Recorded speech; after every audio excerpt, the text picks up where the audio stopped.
Welcome back to my channel. So today ay magluluto ako ng spaghetti. Una-una, naghiwa ako ng bawang. Tapos sibuyas. Tapos hiniwa ko na yung hotdog. Start na tayo magluto. Lilagay ko ng mantika. Tapos lagay ko ng bawang. Ang bago-bago ng bawang. Tapos nilagay ko ng sibuyas.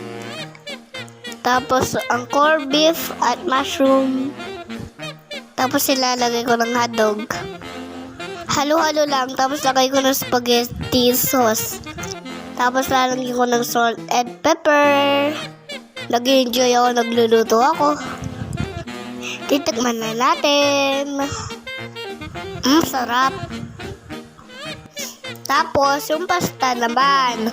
Ayan, ready na. Lalagyan ko ng cheese. Ayan ang niluto ko. Sarap, di ba?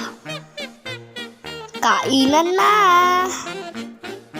Sana natakam kayo. Thank you for watching.